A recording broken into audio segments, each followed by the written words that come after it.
অপরাধে রক্তাক্ত করছে। খলিফাতুল মুসলিমিন হযরত ওমর একদিন মসজিদের মধ্যে ডাক দিয়া বললেন, বেলালের প্রশংসা করতে লাগলেন, ওয়াজ করতে যে ঈমান আনার ক্ষেত্রে বেলালের এত কষ্ট বেলালের করুণ ইতিহাস তুললেন। একজন সাহাবী দাঁড়ায় বলেন, হুজুর খালিদি উমর বেলালের প্রশংসাটা করলেন, আমি কি ইসলামের জন্য কম করছি নাকি? আপনি আমার বক্তব্য শোনার প্রয়োজন নাই, আমি শরীরের জামাটা খুলে আপনাকে একটু দেখাইতে চাই। জামাটা খোলার পরে উমরের মতো এত শক্ত মানুষ চোখের পানিগুলো ছেড়ে দিয়া কান্না শুরু করছে, হাউমাউ করে বাচ্চার মতো কান্না শুরু করছে। আরে খাব্বাব, তোমার শরীরের মধ্যে গর্ত গুস্ত নাই, বড় বড় গর্ত হাড্ডি দেখা যায়, এই এমন শরীর আমার জীবনে দেখি নাই। কোন বড় বড় রোগ হয়েছিল নাকি, না বসন্ত হয়েছিল? না রে উমর, আমার শরীরে কোনো বসন্ত হয় নাই, এই শরীরটা ক্ষতবিক্ষত হয়েছে, একমাত্র অপরাধ হলো ঈমান আনছি। এই কারণে বেঈমানের বাচ্চাগুলি আমাকে জ্বলন্ত কয়লার মধ্যে শোয়া দিত। বুঝেননি? জ্বলন্ত কয়লার মধ্যে শোয়া দিলে কেমন লাগবে? জ্বলন্ত কয়লার মধ্যে আমারে শোয়া দিছে, আমার চামড়াগুলি খসে গেছে, কয়লাগুলি আমার ভিতরে ঢুকে গেছে, গর্ত হয়ে গেছে, কিন্তু ঈমান ছাড়ে নাই। যুবক ভাইরা আমার, ঈমানের এত পাওয়ার ছিল গো, ঈমান ছাড়ে নাই। কত সাহাবীদের গলার মধ্যে রশি লাগাইয়া মরুভূমির অলিতে গলিতে টানছে, জিহ্বাটা বাহির হয়ে গেছে। এই আল্লাহ আল্লাহ বলার কারণে জিহ্বার মধ্যে প্যারাক পর্যন্ত মেরে দিছে। একটাই অপরাধ, শুধুমাত্র কালেমা গ্রহণ করার কারণে জিহ্বার মধ্যে প্যারাক মারছে, তারপরেও ঈমান ছাড়ে নাই। তোমার আর আমার ঈমান সাহাবায়ে কেরামদের মতো ঈমান আমাদের শক্ত করার দরকার আছে না নাই? কথা হয় না? এমন ঈমান আমার চোখের সামনে কত অপকর্ম হয়, এলাকার নেতা হওয়া সত্ত্বেও প্রতিবাদ করি না। ইসলামের বিরুদ্ধে কথা বলা হয়, হাবিবের কিবরিয়ার বিরুদ্ধে কথা বলা হয়, নেতা হয়েছে যদি আমি এখন প্রতিবাদ করি, নেতাগিরি চলে যাবে। এই জন্য অনেক নেতারাও কথা বলে না। কথা হয় না? দি ফত পাইছে নেতাগিরি, সে নিজে মুসলমান কিন্তু নাস্তিকরা নবীরে গালি দেয়, সে যদি এখন পোস্ট করে তোলে নেতাগিরি শেষ। কথা হয় না? আপনারা দেখছেন বাংলাদেশের একজন আলেম মারা যাওয়ার পরে পোস্ট করার কারণে ফেসবুকে অনেকের চাকরি শেষ হয়ে গেছে। বাস্তব না বাস্তব? বলুন, নেতাগিরি এক জায়গায়, ঈমানের সাথে নেতাগিরির কোনো সম্পর্ক আছে? আমার যেই নেতাগিরি করলে ঈমান থাকে না, এমন নেতাগিরির মধ্যে আমি থুথু মারি। কথা হয় না? আমার নবীরা গালি দিবে, ইজ্জতের উপরে আঘাত করবে, আর আমি আশিক রাসূল কইয়া লাফালাফি করব, অথচ আমার নবীরে গালি দেয়, প্রতিবাদ করলে নেতাগিরি যায়। তাই প্রতিবাদ করি না। ভাইরা আমার, এই দিন নয়, আরো দিন আছে না নাই? দুনিয়ার জিন্দেগি কি শেষ? কথা হয় না? আল্লাহ না কইছে অল্প পুঁজি দিয়া পাঠাইছি, আমাদের পুঁজি বেশি না কম? সীমিত পুঁজি। আল্লাহ বলেন এই পৃথিবীর জিন্দেগি শেষ হওয়ার পরে বান্দারে, প্রত্যেকটা মানুষকে পুনরায় আমি আবার দাঁড় করাবো। প্রত্যেকটা মানুষ আবার ওইটা দাঁড়াবে উলঙ্গ অবস্থায়। হাসরের মাঠে সবাইকে দাঁড় করাবে, পাই পাই পাই করে আল্লাহ হিসাব নিবে। আল্লাহ বলেন আমি হিসাব নিব, সেদিন আমি হাসরের মাঠে ইনসাফওয়ালা বিচারক হব। বলুন কিসের বিচারক? হ্যাঁ জোরে বলুন কিসের বিচারক? আল্লাহ বলেন আমি ইনসাফওয়ালা বিচারক হব। এই পৃথিবীর যত সালিশ দরবারের সর্দার গুলি আছে, এলাকার মেম্বার চেয়ারম্যান যারা বিচার করেন, কান পেতে শুনেন, আল্লাহ কয় আমি ইনসাফওয়ালা বিচারক হব। সাবধান হয়ে যাও, দুনিয়ায় যারা বিচার করো, তোমরা যদি বেইনসাফি বিচার করে থাকো, হাসরের মাঠে আল্লাহ যদি হয় ইনসাফওয়ালা বিচারক, যত বেইনসাফি বিচারক আছো সবগুলি ইনসাফওয়ালা বিচারকের কাছে ধরা পড়ে যাবি। কথা হয় না। সমাজের বিচার কি ইনসাফের হয়? কথা হয় না। সত্যটাকে মিথ্যা বানায় দেয় বান্ডিল দিয়া, কথা হয় না।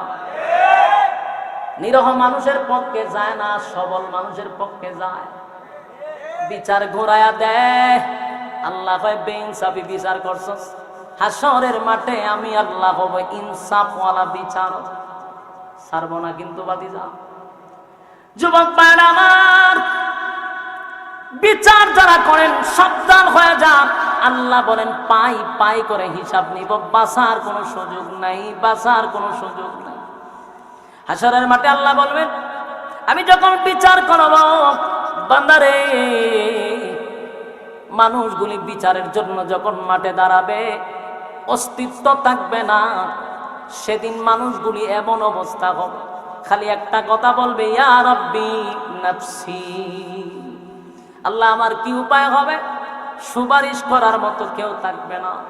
দুনিয়াতে তো কেউ রে দইরা নিলে বড় ভাই আছে, ছোট ভাই আছে, নেতা আছে, খেতা আছে। ফাতি নেতারা দইরা নিলে বড় নেতারা ফোন দেয়, কয়টা বড় ভাইয়ের লোক ছেড়ে দেয়, কথা হয় না।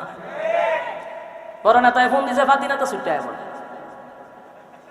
হাসরের মাঠে কি এমন কোন নেতা আপনারে সুপারিশ করবে? কথা হয় না। আপনারা তো আবার ভিড় আছে, ফিরেরা সুপারিশ করবো নি? সব না, তখন তো ফিরেরা সুপারিশ করে। একটা কথা স্পষ্ট, এটা ব্রাহ্মণবাড়িয়ার জমিন। উলামায়ে কেরাম আছে, জিজ্ঞাসা করবেন আমরা যারা ফিরের দোহাই দিয়ে হাসরের মাঠে চিন্তা করি যে ফির তো আছে, যেই পরিমাণ গরু আর ছাগল খাওয়াইছি, ফিরে তো রেডি রাখছে খালি সুপারিশের লাগিয়া। কিন্তু আল্লাহ আয়াত দিয়া জানায়া দিছে ইয়াউমা ইয়াফিরুল মারউ মিন আখিহি ওয়া উম্মিহি ওয়া আবি ওয়া সাহিবাতিহি ওয়া বানি। কিয়ামতের মাঠে কেউ কারো হবে না, কথা হয় না, কেউ কারো হবে না। ভাবতেছেন পীর আমাকে সুপারিশ করবেন না, আল্লাহ বলেন কেউ কারো হবে না, কেউ কারো হবে না। নিজের মা সন্তানকে অস্বীকার করবো, কবে আমি চিনি না। মা কইবে আমার সন্তান আছে না, আমার বাচ্চা কাচ্চি আছে। বাবা বলবে আমার কোন সন্তান ছিল না, চিনবে, এরপরে অস্বীকার করবে। আল্লাহ কয় কেউ কারো পরিচয় দিবে না। আমি আপনাদের কাছে জানতে চাই, মা থেকে কি মাসির আদর বেশি? মা যদি কয় চিনি না, ফিরে হইব চিনি। আল্লাহ কয় সেদিন তো ফিরগুলিরে ধরবো আমি সালি দিয়া। কি দিয়া ধরবো? সালি দিয়া ধরবো। মাইম্মার যদি ফিসলা হয় তাহলে সালিদা ধরে মহিলা, কথা হয় না। সেদিন কিছু নামদারি পীর গুলাকে সালি দিয়া ধরবে। আল্লাহ লড়ার কোনো সুযোগ নাই। জিগাইব গুরু কটা খাইছ, মোরগ কটা খাইছ, খ মরিদানদের সুপারিশ করব দূরের কথা, তারা ইয়া নাফসি নিয়া দৌড়াদৌড়ি, কথা হয়। আলেম উলামারা আছে, জিজ্ঞাসা করেন আল্লাহর কসম, আদম নবীর থেকে নিয়ে ঈসা রূহুল্লাহ পর্যন্ত সব নবীর মুখে একটা কথা থাকবে ইয়া রাব্বি নাফসি নাফসি। আমি জানতে চাই নবীরা যদি ইয়া রাব্বি নাফসি নাফসি হয়, ফিরে কি তা বলবো? হ্যাঁ, কথা বল না। আজকে অপবাদ দেয় আমরা ফির বিরোধী। হ্যাঁ, হক্কানি ফিরের ভক্ত আমরা, আমরা বিরুদ্ধে না। তাহলে ফিরের ক্ষমতা কি? আল্লাহ বলেন ফির শব্দের অর্থ আমরা যেটা বুঝি, ফির শব্দের অর্থ বাংলা যদি তুলে নিলে উস্তাদ। হ্যাঁ, ফির শব্দের বাংলা অর্থ কি? উস্তাদ। উস্তাদের কাজ কি? শিক্ষা দেওয়া। উস্তাদের কাজ কি? ফিরের কাজ শিক্ষা দেওয়া, কথা বল না। ফিরের কাজ কি? শিক্ষা দেওয়া। বর্তমান তথাকথিত যে ফিরগুলি বাড়িছে, নিজেই তো সূরা ফাতিহা পারে না, মুরিদানটা কি তা শিখাইতো? আলহামদুলিল্লাহ, আলহামদুলিল্লাহ, তারা কি শিখাইবে? ফিরাকি করতে গেলে গিয়া সূরা ফাতিহা পারে।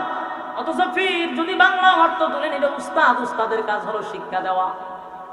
আমাদের হক্কানি পীররা আমাদেরকে শিখায়, এইদিকে গেলে জাহান্নাম, এইদিকে গেলে জান্নাত, আমাদেরকে শিখাইতেছে।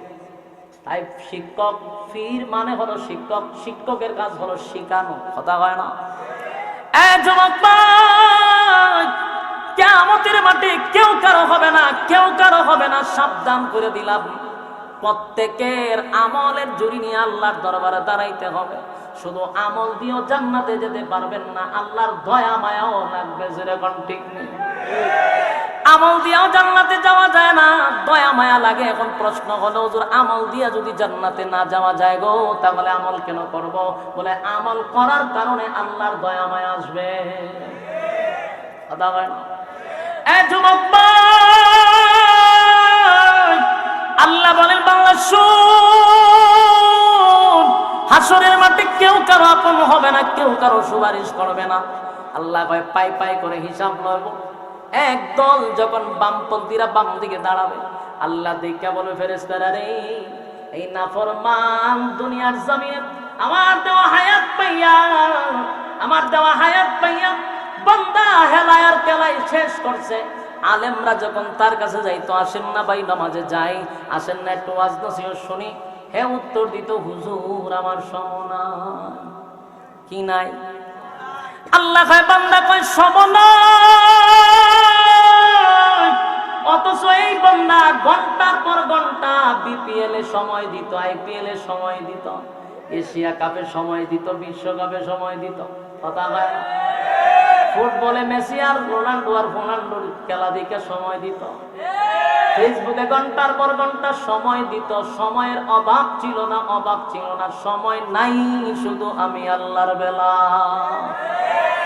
আমি তো বান্দার সময় দিছি, আমার দেওয়ার সময় বান্দা আমারে দিল না রে, আমার দেওয়া সময় বান্দা আমারে দিল না, হেলায় আর কেলায় বান্দার সময় কাটাইল। আজকে ধর ভালো কইরা ধর, বান্দার গাট্টা মস্কায়া দে, গাট্টা মস্কায়া দে, গাট্টারে মস্কায়া পিছন দিকে আল্লাহ নিয়ে যাবে। আল্লাহ বলবেন ফেরেশতারা রে, নাফরমানরে আমি কত নিয়ামত দিছিলাম, কত নিয়ামত দিছিলাম, এই নাফরমানরে কত নিয়ামত দিছি। গরমের সময় টিউবওয়েলের পানিটা ঠান্ডা করে দিছি রে, শীতের সময় আমি টিউবওয়েলের পানিটা গরম করে দিছি। বান্দার আমি কত নিয়ামত দিছি, আমার বান্দা আমার নিয়ামত খাইলো, আমার নাফরমানি করলো, আমার নবীর বিরোধিতা করলো। আজকে আমার বান্দারে আমি হিসাব নিব পাই পাই করে। প্রথম অর্ডার দিবে গাট্টা মস্কায়া দে, গার মস্কায়া দিবে, বাম হাতটা বুক বরাবর ছিদ্র করে ঢুকায়া দে। নাফরমানের আর দয়া মায়ার প্রয়োজন নাই, নাফরমানের বাম হাতটা ঢুকাইব, পিছন দিকে বাহির করব। আল্লাহ এবার কাগজ দিয়া কইব, এখন আকাম কুকাম দে করছ, PhD করে বইরেছিস। যুবক ভাই, সেদিন কোন মায়া দয়া থাকবে না গো, নাফরমানের জন্য কোনো মায়া দয়া নাই। আল্লাহ সেদিন বলেন নাফরমানের জন্য আজকে আমার কোনো দয়া মায়া নাই। যুবক ভাই, আজকের এই মাহফিলে আছেন কবরবাসীর উদ্যোগে মাহফিল, কবরটা আমার ডাইনে বামে আছে। শুধু একবার স্মরণ করেন, পৃথিবী চিরস্থায়ী না। আমি আর তুমি আজকে আছি, কালকে নাই। এখন হঠাৎ মৃত্যু বেশি না কম? কথা হয় না? হঠাৎ মৃত্যু বেশি। পৃথিবীর জমিন থাকার জায়গা নয় গো, কেউ থাকতে পারে নাই। পাওয়ার দেখায় কোনো লাভ নাই।